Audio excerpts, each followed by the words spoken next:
Hello guys, welcome back to Stuff and Things. It's your it's your favorite host, Logan here. Today we'll be talking about 9/11, particularly the first responders out there. Today I'm here with Ezra, Yay! Tyler, Huh? Onyx, Christian, Yepperoo! and Nate. He's currently out of the room because he's going to get his computer checked out. I'm going to hand off the mic to Ezra to talk about the broader term of the first responders. So I'm gonna be doing a little quick 5-minute thing on firefighters. So during 9/11, when the first plane hit, a lot of firefighters and medical response units rushed to the scenes as their job. This was a very tricky operation because the plane didn't hit, near the bottom. It hit very top, not quite the top, but really high up, and they had to go up all those floors, dragging hoses. They're dragging hoses at first because they're hoping to put out the fire and save the building to save more people. At one point, they realized they weren't going to be able to save the building, and they're trying to get as many people out as fast as possible. They managed to save quite a few lives, but sadly, many people did not survive. But they were already sort of stressing out the first plane hitting, and they had a lot of firefighters, but that's just almost not enough for one building.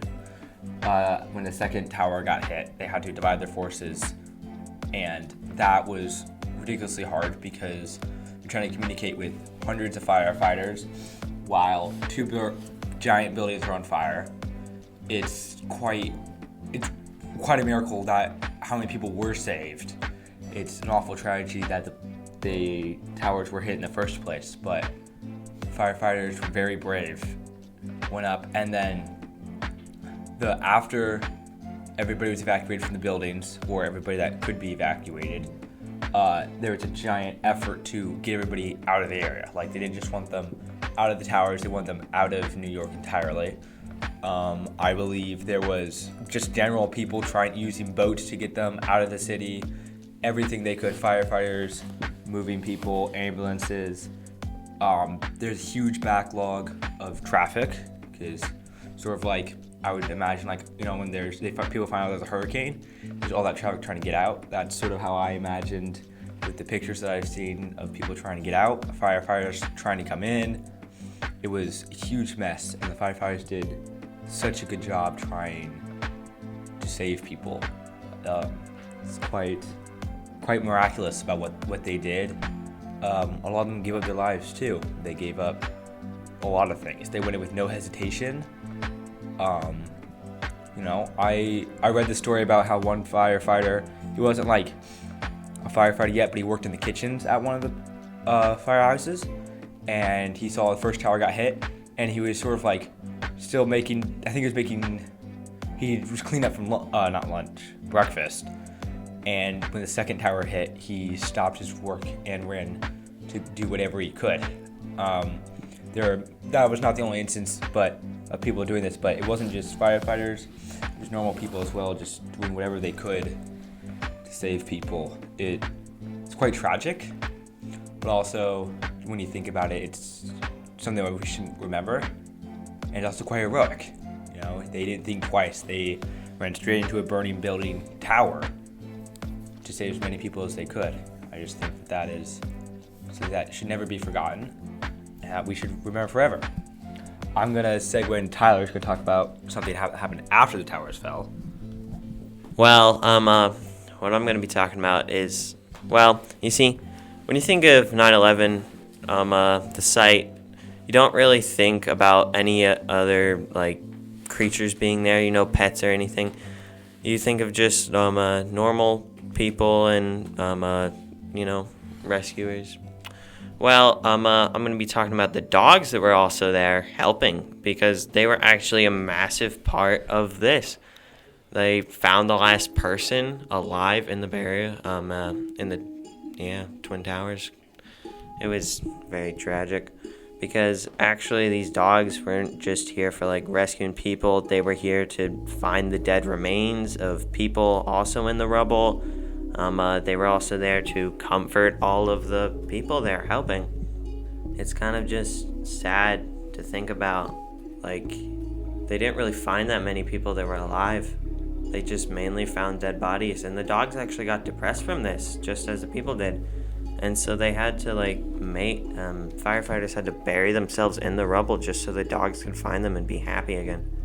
It's, really tragic, honestly. I feel bad for not just the people there, but the dogs there as well. There's a lot of emotion that comes out of that, honestly. But even though the dogs were, they're helping, clean up the site, they were also there helping keeping everybody off the site, because there were also canine units there helping keep the area clear of other people, helping people get out, just finding people that were surrounded in smoke, couldn't breathe. Honestly, yeah, it's just really helpful, honestly. One other sad thing is that none of them are alive anymore. The last one died a couple of years ago in June. It's sad, honestly. Wasn't the last one to die, wasn't that the dog that found the last person? Yeah, it was. It's just, yeah. What do you mean by last person? The last person to be found in the 9/11 crash was by a dog. In the rubble. Yeah, it was a golden retriever, if I'm correct, because best dogs. Yeah. Yeah, it died, I think, this year or last year. Last year in June. It was, its name was, Bertegna? I don't really know the name. You know the name? Bertegna? Yeah, Bertegna. Bertegna. Yeah, well. Right there. I just think it's sad. It's sad that we can't interact with these animals that saved lives. Made sure that made sure that people's families can actually bury them with something in the casket. Yeah. But yeah, it's just sad. Makes me cry sometimes. I actually cried last night watching a documentary on it, like Nate did when he was watching a documentary last night. I was also watching a documentary. Mine's was about the dogs. It was sad. Really sad. Well, you guys have any questions about the dogs? How many dogs were there? There were about 300, a bit more than 300, but it was basically around 300.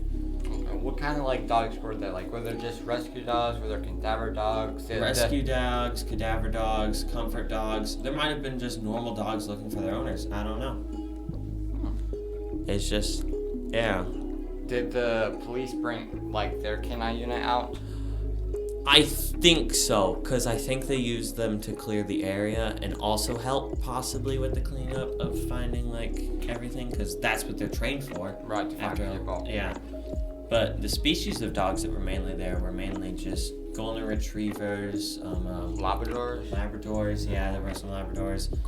German Shepherd. I don't think there were any Great Danes. Yeah. It was mainly just the normal dogs you see. Yeah, mostly hounds and the sniffy sniffies. Yeah. Well, I'm gonna pass it on here to Logan. Okay, so put it on a slightly-ish cheering note. I'll be talking about two F-16 pilots that plan on crashing their F-16s into Flight 93 to take it down to prevent it from crashing it into the Capitol. Of course, this was before they knew that Flight 93 crashed in a field in Pennsylvania due to the heroic actions of the crew and passengers on Flight 93. But the two F-16 pilots that we talked about were Lieutenant Colonel Mark Sarsville and Lieutenant Heather Penny, call sign Lucky. Normal day for them.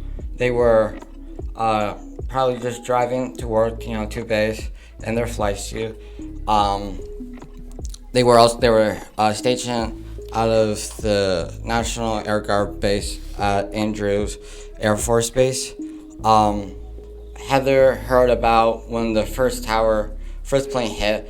Of course, most people thought that it was probably an accident, but when she heard about the second one hitting over the radio on her way to work, she immediately ran over to her F-16, well, any F-16 for that matter, because they weren't really, at that point, it didn't really matter. They just want to get in plane and get up, because they knew there was a fourth plane out there somewhere. But at this time in 2001, we really, didn't have much fear. It was like the Cold War was over. People weren't really afraid of, it was kind of like Pearl Harbor. We really never imagined that we would be attacked. Now, we had some speculation that this might happen, but we weren't really 100% sure. So back then, unlike today, most F-16s weren't armed. And when they got there, they didn't have time to arm their F-16s. So both of them decided they would have to crash into Flight 93 to take it out. Mark decided was going to crash ram into the front of it, and then Heather was going to crash into the tail, which would cause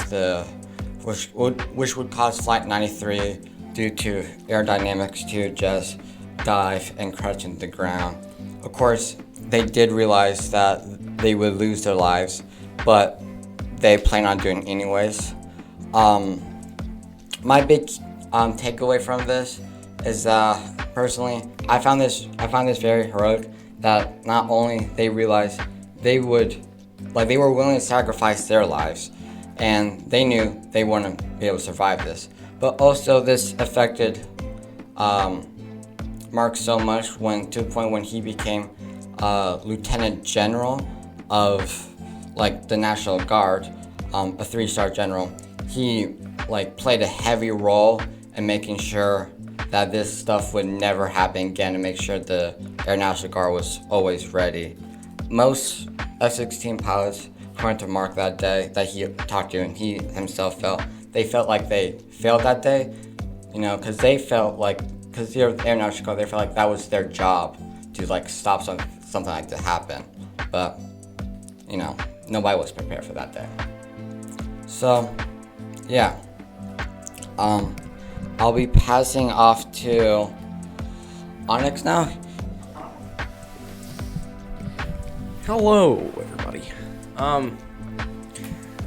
So what I'm going to be talking about is, well, first what I would say is we making this podcast for a project, and the project I am going off of is exactly as it's called, reporter's notes. I'm exactly going off of that, seeing what they said about specific reporters said about the 9/11 attack, along with what on Ground Zero, I believe that's what it's called, right? Yeah.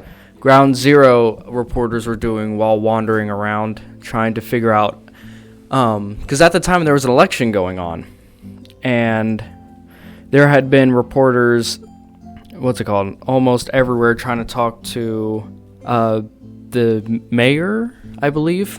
I still have not figured out who the mayor is. I'm gonna have to do that. But there was a woman reporter. She had trying to talk to one of the electors or candidates. Candidates, yeah, that's the word. About the upcoming election that day, and she had heard about the one of the towers being hit, and she was instantly told to stop doing that and to go figure out what's going on over there. And she was there throughout the entire time, even when the towers fell. She did not let the smoke or the rebels stop her. However, her team and her got stuck in the news van, I believe is what it is. But they got stuck in there for a little while and had to get food from a donating shelter. And there was this other guy. He was also trying to find a city council candidate on that same day, and he heard the plane. He described it as a very rasping sound, and he had watched it fly above his own head into the north side of the World Trade Center tower, the first tower. And he said he could only see the smoke and a hole starting to, like the smoke starting to form. And he ran right towards it. He described it as when he got there, he could see millions of documents floating in the sky. He saw fist-sized chunks of concrete and long strips of steel and tiny pieces of glass, like they were hitting the ground beyond the ledge of the property, I believe. And three building maintenance men and a cop came out, and he said that they were talking about what just happened and what they had saw. And he had also said that he had mistaken what he thought was falling debris to actually be workers. He saw them. I'm sorry if this upsets anyone, but he Flat on the floor like a cake. I don't know why. exactly. He saw them jumping out. He thought they were pieces of rubble and steel, whatever he could think of. He tried avoiding what he knew he saw, but it was in fact people, and he saw them hit the ground. And when the towers fell, before that, he saw two of the bodies. The way he described it, he said, and this is in his words, he said, "I saw two bodies fall, and I saw four lying on the ground. One fell on the opposite edge of the square, arms out and legs straight. And he heard a tear through the roof at a bandstand, and heard it hit the ground. Closer to him, another woman struck the ground. He was like right there when it happened, and I really feel bad for the guy. No one would want to be there in like the moment, right there when that kind of stuff happens. But it's crazy to think about how many people were not even first responders, just normal reporters were just showing up there on the scene, and like they were seeing all this happen, like just like the first responders, they seen just about as much as they did, which means they have about not as much but almost as much trauma that they most likely have. And because they weren't really able to help the people because their job was to just report on the event and just stand there and watch and try their best. All they could do was like literally all they could do was watch what happened, take notes, and that was literally it. Like that messes with you. Yeah, when you know you're there and you want to help but you can't. Yeah. You can't help at all. Because it's your job. Can I add something to that real quick? Yeah, go ahead. So, I think it was last year or 2 years ago, I watched this thing, and after Twin Towers fell, there was a lot of dead bodies around, and they were having people come around with tags. They would put a tag on you. Yes, I know what you're talking about. It would basically say deceased on it, or might be alive, and there was this one person who was walking around. Like I could not imagine having to do that, walking around and putting tags to people. And he came with this one woman who was somehow alive. Future records show that she was actually in the airplane. It's like the only survivor from the plane. Sort of. So she hit the ground and she was alive, but she was no way was she going to survive. And he wanted to put a tag that said needs help. Like they're like needs help, immediate help, and deceased, or there were certain, and you would tear the tag off depending on which one. And he wanted to, but he went to go put the deceased on because he knew there's no way. And he went to go put on, and the lady, who was still somehow able to talk, said, "I'm not dead yet. I'm still here." And he knew she wasn't gonna make it. He knew it. There's no way. She was so badly injured. It was impossible, basically, that she was able to talk. And he ended up not putting the deceased tag. He put on the needs help tag because he knew he couldn't live with himself if he had put the deceased. He knew she was gonna die. She ended up dying.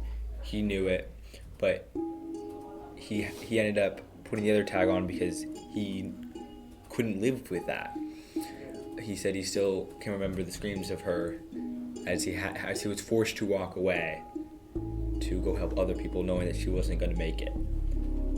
I think that's pretty similar to what Onyx was talking about. Yeah. She didn't throw herself off the building.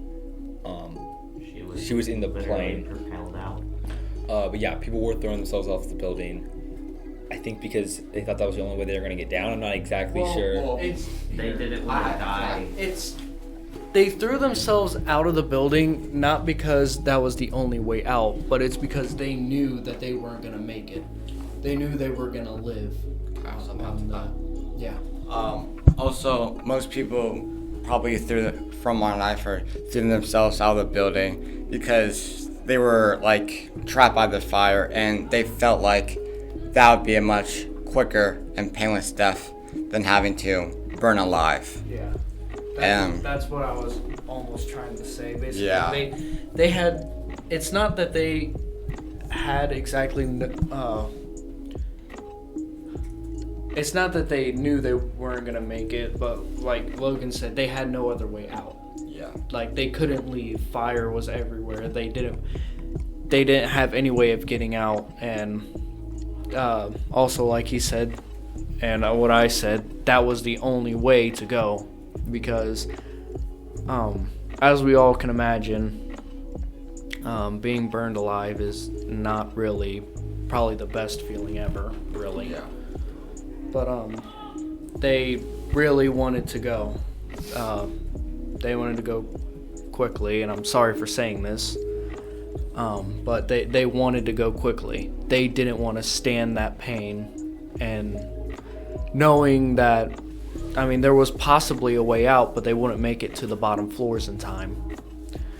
But, I mean, also, even at that time, they didn't even know the tower was going to fall. Yeah. I mean, there was like a speculation of it, but no one knew for sure. So it was just... And they were inside the building, so they didn't really have no way to see, like, how bad or, like, exactly how big the fire was. So, yeah.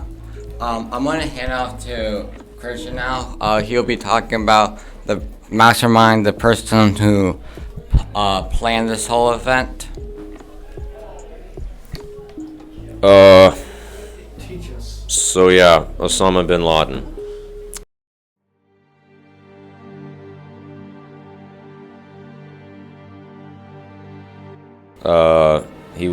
I guess he was born in 1957, died in 2011. He, created the terrorist organization, and, many of the guys who crashed the planes into the Twin Towers were a part of his group, the Al-Qaeda. Okay, whatever. And most of his... I don't know if he had any followers, because many people didn't like the guy. Actually, most of his country didn't even like him. So he, What was his motivations for... I got the answer for that. I guess he wasn't really too happy with American occupation in Saudi Arabia. And Just the Middle East itself. yeah, Middle East. With America. Yeah, because he thought it was, having pagans in your holy land isn't to voting for a what do you call it when like state is ruled by religion? What's it called? Religious day? Yeah, religious state. Read this first paragraph. That's why it's not like a problem. He was a bad dude. Killed a lot of people, I guess. Yeah, a lot of people. Yeah, a lot of people. He's a very bad guy. I guess New Yorkers wouldn't be too fond of him. Well, he's dead. I know. If he showed up in New York, I don't think people would. He would get ganged up on the street. Yeah. Make it to America. Honestly, he would get blown out of the skies. Yeah, I'm done talking. Okay, so yeah, like Osama bin Laden was a pretty bad dude. He masterminded the whole 9/11 attacks. Very bad dude, very tragic event. Like Chris said, his main motivation was to get U.S. forces out of Saudi Arabia and the Middle East in general. However, they had the opposite effect and caused the U.S. to be in the Middle East to this day. And hunt that guy down. Yeah. SEAL Team 6. Luckily, SEAL Team 6 killed Osama bin Laden in 2011. They raided his house, palace, and compound in Pakistan, and they shot him, and he died. And they put his body either in the ocean, bury it, an undisclosed location, so Al-Qaeda couldn't turn his body into like a shrine, like a religious site. Which is interesting. Yeah, because they had a fear that if they Al-Qaeda found where he's buried, they would like worship that site. So yeah, I'm hanging out with Alex. Okay, so this is still based off what Christian said. I'm just trying to help him, but he mentioned about how what's it called? The Middle East didn't like U.S. Being there and having their own thing there. And basically, a more described version of that is because of the U.S.'s foreign policy in the Middle East. It was mainly to support Israel and the pro-Western Arab governments, alongside the military being involved in the region. It significantly contributed to the motivations behind the 9/11 attacks, and it created widespread resentment among the certain Muslim populations, particularly those with the extremist groups like Al-Qaeda, who viewed those actions as a form of Western imperialism and tyranny against the Islamic world. This resentment fueled an anti-American sentiment and provided a justification for the attacks against the U.S. on 9/11. And the U.S.'s support for the Israel was seen as a key problem for the Israel-Palestinian conflict. It had been a major source of anger among many Arabs, particularly the Palestinian territories, who felt the U.S. was siding against their interests. So that's all I have to say. I'm gonna hand it back to Logan now. Okay, so she said, we'd like to thank all the first responders, everybody who responded that day to help people, or at least try to help that day on 9/11, to save as many lives as possible. Many of them just felt like they were doing their job, they weren't heroes, or they felt like they weren't doing much. But to us, they did plenty enough, and they shouldn't have to feel like they didn't do enough.